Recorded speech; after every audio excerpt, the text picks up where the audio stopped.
सहस्रवलशमरीदं प्राजमान हिरण्यं विश्वे देवा स्वाहा कृते पवमानस्यागता वायु बृहस्पति सूर्योऽग्निन्द्रस यशसा मन्द्रया सोमधारया वृषाभोस्वदेवयो अव्यवारे यशस्मयो अभित्यं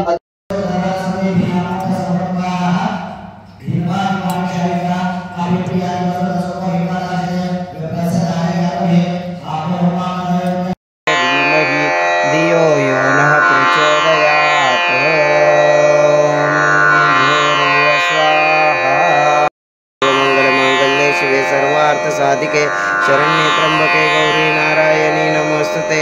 नमो देवे महादेवे शिवाय सतत नमः।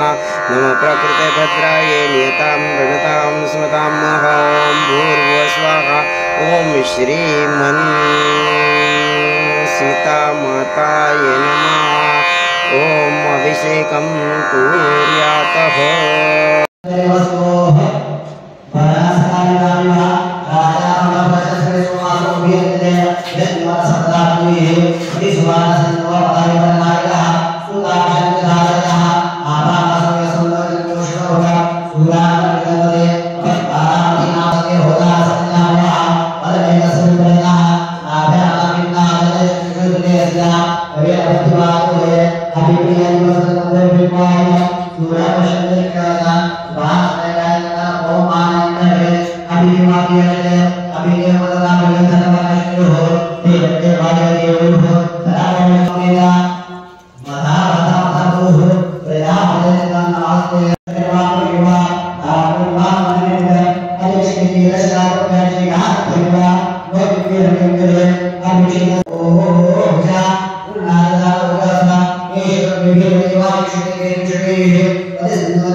रघुपति राघव राजा राम पतित पावन सीताराम। रघुपति राघव राजा राम पतित पावन सीताराम। श्री राम जय जय राम। श्री राम जय जय राम।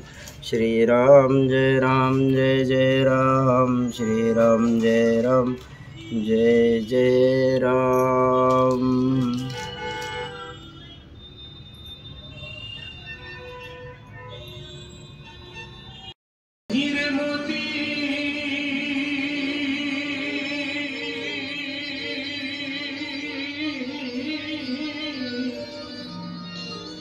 हीरे मोती से नहीं शोभा है हाथ की,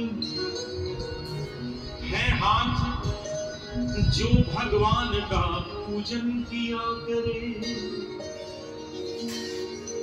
मरकर भी अमर नाम है उस जीव का जग में, प्रभु प्रेम में बलिदान जो जीवन किया करे। सीता स्वयंवर जगाच्या इतिहासातील एक अविस्मरणीय अवर्णनीय असा क्षण आणि या क्षणाचे साक्षीदार होण्याचे भाग्य आज तुम्हाला लाभत आहे। समुद्र परिवार रामजन्म उत्सवाच्या निमित्ताने सादर करीत आहे देखावा सीता स्वयंवर। सीता स्वयंवर। मिथिलाधिपती जनक राजाने आपल्या सीतेच्या स्वयंवरासाठी त्या ठिकाणी एक पण लावलेला आहे। तो पण असा आहे की त्याच्याजवळ जे परशुरामाचं प्रचंड शिवधनुष्य आहे त्या धनुष्याला जो प्रत्यंचा लावेल त्याला सीता मार्गाने त्या स्वयंवरासाठी जमलेल्या अनेक अतिरथी महारथींच्या समोर, सहस्रावधी राजांच्या समोर, पुष्कळ मल्लांच्या कडवी ते महाप्रचंड शिवधनुष्य जनकाने त्या सभामंडपामध्ये आणवलं. प्रचंडपणा पाहूनच आलेल्यापैकी अनेक जण मनामध्ये भयभीत झाले. काही जण कुठल्याही मोठ्या धीराने ते उचलण्याकरता प्रत्यंचा लावण्यासाठी, परंतु उचलणं सोडाच ते धनुष्य जागेवरून हलवणंही कुणाला शक्य झालं नाही. आणि शेवटी रामचंद्र उठले. त्यांनी ते धनुष्य उचलण्याची अनुज्ञा मागितली. जनकाने अवश्य म्हटलं. श्रीरामाने प्रथम त्या धनुष्याला भक्तिभावानं वंदन केलं. ते धनुष्य उचललं.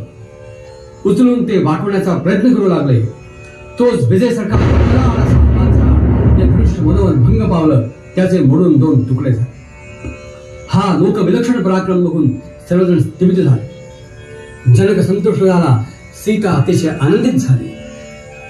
जनकाने वीर्यशुल्का सीता त्या महावीराला देण्याचा निश्चय करून दाखवला. विश्वामित्राने ते मान्य केलं. यथाकाली श्रीरामाचा भूमिकन्या सीतेशी विवाह झाला. आपल्या भ्रातृकन्या उर्मिला, मांडवी आणि श्रुतकीर्ती याही जनकानं लक्ष्मण, भरत आणि शत्रुघ्न यांना दिल्या. तो अवर्णनीय समारंभ संपला. त्या स्वयंवरासाठी आलेले सर्वजण आपापल्या नगरी परत गेले. राम लक्ष्मणही आपल्या नववधूंच्या सह अयोध्येला परत आले.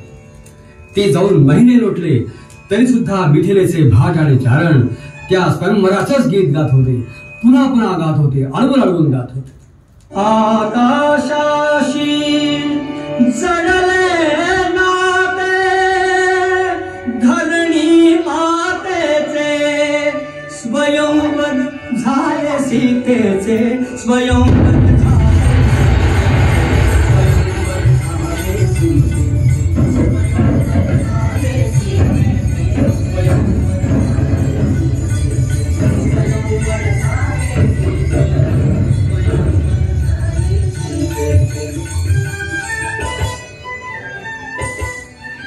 डायरेक्शन विश्वास समुद्र. सादरीकरण मास्टर यश समुद्र. टेक्निकल सहाय्य कुमारी प्रत्यंचा समुद्र. विशेष सहकार्य स्वाती समुद्र. आलेल्या सर्व रामभक्तांचे मनापासून आभार व धन्यवाद. जय श्रीराम. जय जय श्रीराम. जय श्रीराम. जय जय श्रीराम. जय श्रीराम. जय जय श्रीराम. धन्यवाद. हलवणंही कुणाला शक्य झालं नाही. आणि शेवटी रामचंद्र उठले. त्यांनी ते धनुष्य उचलण्याची अनुज्ञा मागितली. जनकाने अवश्य म्हटलं. श्रीरामाने प्रथम त्या धनुष्याला भक्तिभावानं वंदन केलं. ते धनुष्य उचललं. उचलून ते वाकवण्याचा प्रयत्न करू लागले. तोच विजयसारखा ते धनुष्य मनोमन भंग पावलं. त्याचे मोडून 2 तुकडे झाले. हा लोक विलक्षण पराक्रम बघून सर्वजण स्तंभित झाले. जनक संतुष्ट झाला. सीता अतिशय आनंदित झाली. जनकाने वीर्यशुल्का सीता त्या महावीराला देण्याचा निश्चय करून दाखवला. विश्वामित्राने ते मान्य केलं. यथाकाली श्रीरामाचा भूमिकन्या सीतेशी विवाह झाला. आपल्या भ्रातृकन्या उर्मिला, मांडवी आणि श्रुतकीर्ती याही जनकानं लक्ष्मण, भरत आणि शत्रुघ्न यांना दिल्या. तो अवर्णनीय समारंभ संपला. त्या स्वयंवरासाठी आलेले सर्वजण आपापल्या नगरी परत गेले. राम लक्ष्मणही आपल्या नववधूंच्या सह अयोध्येला परत आले. ते जाऊन महिने लोटले तरी सुद्धा मिथिलेचे भाट आणि चारण त्या स्वयंवराचंच गीत गात होते. पुन्हा पुन्हा सीतेचे स्वयंवर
श्री राम जय जय राम।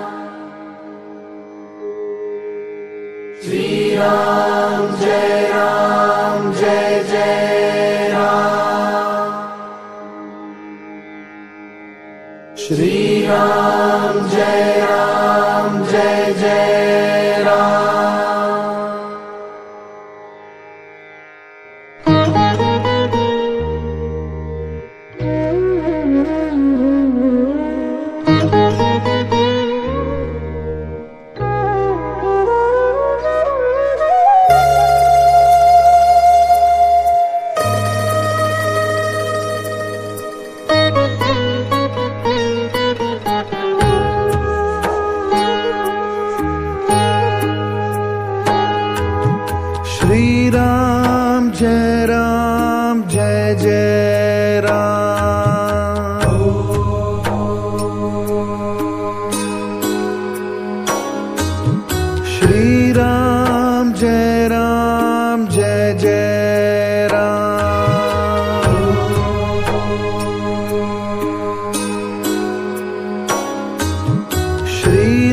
हात काढून परत आत घ्या, हात ते ठेवत येत. श्रीराम जय राम जय जय राम. श्रीराम जय राम जय जय राम. श्रीराम जय राम जय जय राम. श्रीराम जय राम जय जय राम श्री राम जय जय